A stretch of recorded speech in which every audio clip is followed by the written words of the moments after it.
তো আরেকটা কথা সংক্ষেপে একটু বলছি, সেটা হলো ইয়ামুল আরাফা, যে আরাফাতের দিন কোনটা, এটা নিয়ে অনেক সময় আমাদের মাঝে কথাবার্তা হয়। তো বিষয়টা ক্লিয়ার, এতে আমাদের কোনো জটিলতা নাই। পৃথিবীতে একটা ইবাদত যেটা শুধু মক্কাতে হয়, সারা পৃথিবীতে আর কোথাও হয় না, সেটা হলো হজ।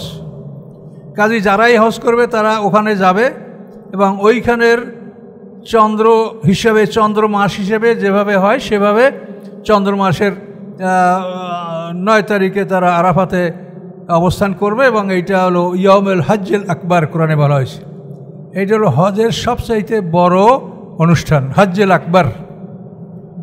তার কারণ হজে ফরজ হলো 3টা: ইহরাম, তাওয়াফ, ওকুফে আরফা। হজে ফরজ 3টা: এহরাম বাঁধা, নিয়ত করা, তারপর তাওয়াফ করা, তাওয়াফে জিয়ারাত, অর্থাৎ 10 তারিখ থেকে 12 তারিখ পর্যন্ত তাওয়াফটা করা। এইটা আগে পাশে তাওয়াফ না।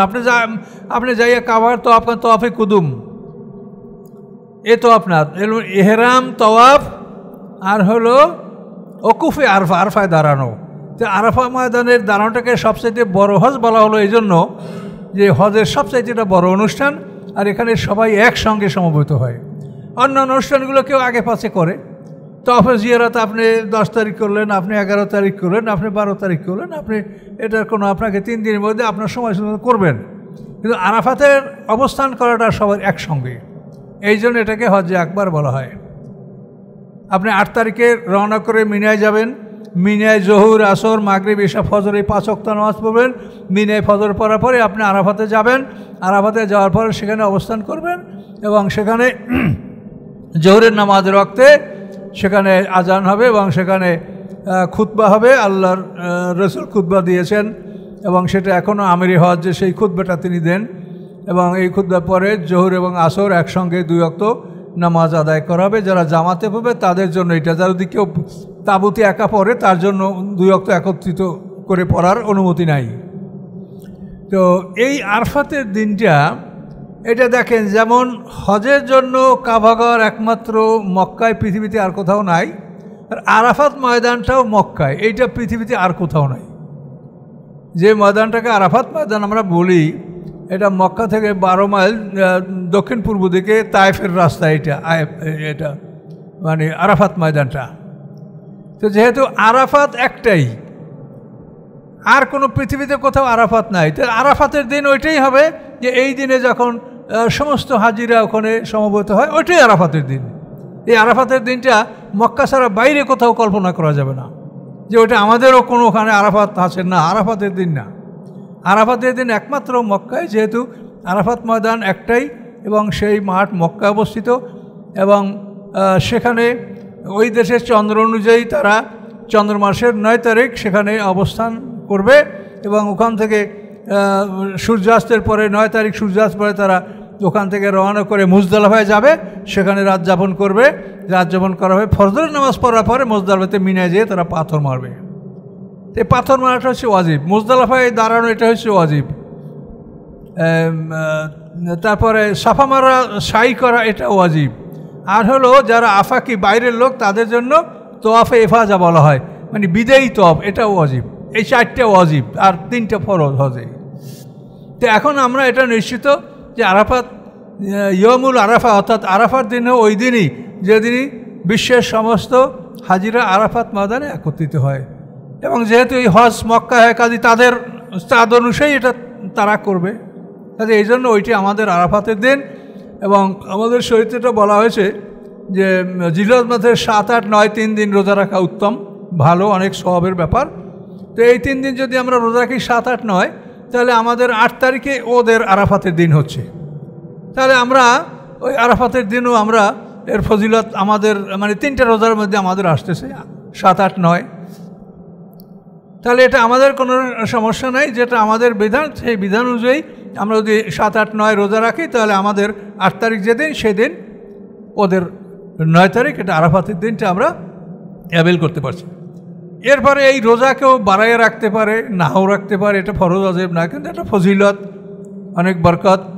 আল্লাহ কোরআন পাকে লায়ালেন আশার মানে 10 রাতের শপথ করেছেন এই জিলহজ মাসের 10 তারিখে। এই জন্য এটা বরকতময় সময়, এটা যদি রোজা রাখে কেউ তো আল্লাহর কাছে অনেক সওয়াব পাবে।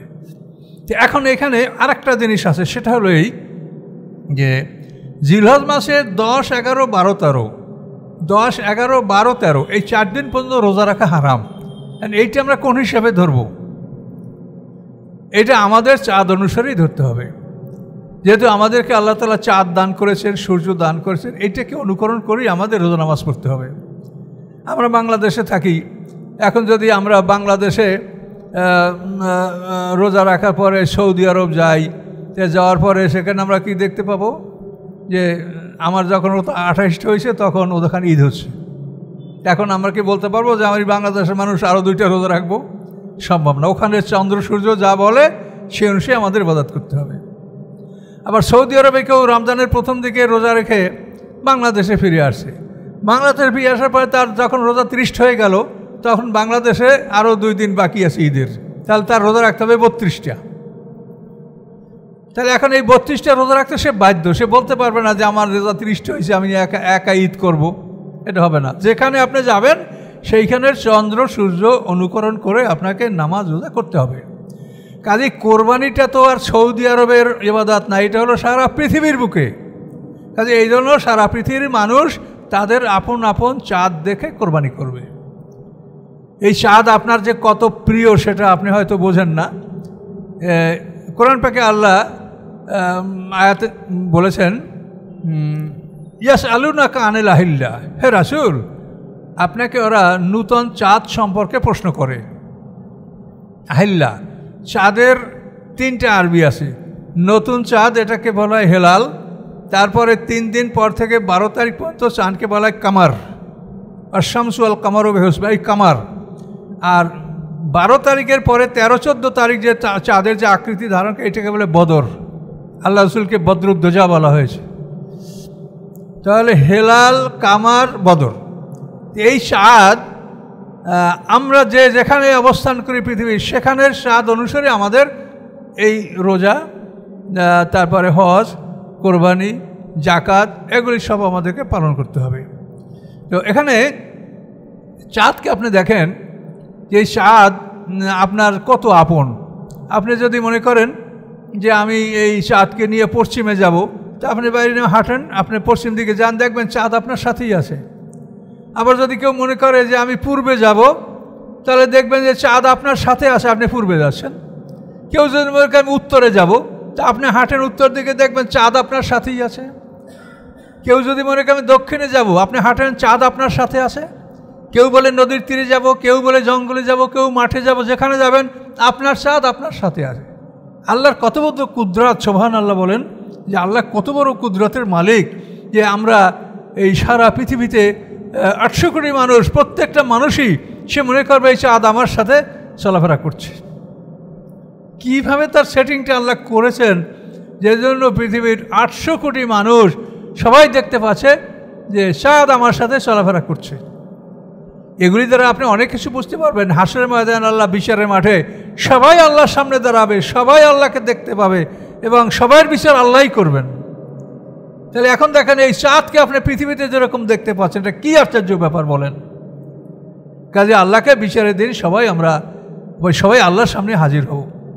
এই চাঁদ আমাদেরকে আল্লাহ দিয়েছেন, আমরা এই চাঁদ দেখে আমাদের রোজা, হজ, কোরবানি এগুলি আমরা পালন করব। কাজেই আরাফাত তো ওই আরাফাতের সাথে আমাদের গেল, এরপরে আমরা জিলহজ মাসের যে চাঁদ উঠবে সেই হিসেবে আমরা 7, 8, 9 আমরা এ পর্যন্ত রোজা রেখে 10 তারিখে ঈদের নামাজ পড়ার পরে আমাদের কোরবানি হবে। তো আমাদের চাঁদ অনুসারে জিলহজ মাসের চাঁদ আমরা যেভাবে দেখতে পাবো, সে আমাদের চাঁদ অনুসারে আমরা 10 তারিখ ঈদের নামাজের পরে কোরবানি করব এবং 10, 11, 12, 13। তো কোরবানির সময় হলো 10, 11, 12 তারিখ সূর্যাস্ত পর্যন্ত, আর 13 তারিখ হলো তাশরিক। তাশরিক শব্দের অর্থ হলো আলোকিত করার, মাংস শুকানো, গোশত শুকানো। তো আমরা মাংস বাসি করে খাওয়ার জন্য এই সময়টাকে তাশরিক বলা হয়। তাহলে আমরা এখানে আমাদের যে পৃথিবীতে যেখানে আছেন সেখানে আপনার চাঁদ অনুসারে আপনি আপনি হজ করবেন, মানে আপনি হজ তো না, আপনি কোরবানি করবেন এবং কোরবানি করার পরে আপনি 10, 11, 12, 10, 11, 12, 13 এই 4 দিন পর্যন্ত রোজা রাখা হারাম, এটা আপনি পালন করবেন। মোট 5 দিন রোজা রাখা হারাম, ঈদ উল ফিতরে 1 দিন আর ঈদ উল আজহায় 4 দিন, এই 5 দিন রোজা রাখা হারাম। এছাড়া বছরে সারা বছর আপনি নফল রোজা রাখতে পারেন, তাতে কোনো বাধা নিষেধ নেই। অনেক সময় আমরা বলি যে অমুক দিনে এই কাজগুলো করেন। আচ্ছা ভাই, অমুক দিনে কাজ করবেন কেন? আপনি সব সময় করেন। আপনার এই কাজগুলির জন্য তো সার্বক্ষণিকভাবে আপনার কাঁধে ফেরেশতা বসা আছে কলম নিয়ে। তা আপনি অমুক দিন ফজিলত সব অমুক দিনে এইগুলো করবেন, অন্য দিন করতে আপনাকে কে মানা করেছে? কাজে এই জন্য সার্বক্ষণিকভাবে আমাদেরকে আল্লাহর ইবাদতে মগ্ন থাকা, এটাই আল্লাহর কিন্তু হুকুম। তাহলে আমরা এই বিষয়টা ক্লিয়ার যে পৃথিবীতে হজ সারা পৃথিবীতে সমস্ত দেশেই হচ্ছে।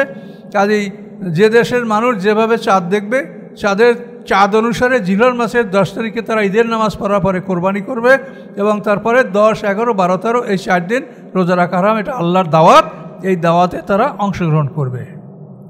আর যদি এই 12 তারিখের মধ্যে কেউ জবাই করতে না পারে পশু, তাহলে পশু জবাই করতে হবে, সেই গোশত আর খাওয়া যাবে না, সেটা সম্পূর্ণ দান করে দিতে হবে, যেহেতু আল্লাহর দাওয়াত ওভার হয়ে গেছে। ব্যাস মোটামুটি এতটুকু জানলে আমাদের যথেষ্ট হবে। আসসালামু আলাইকুম রহমতুল্লাহ।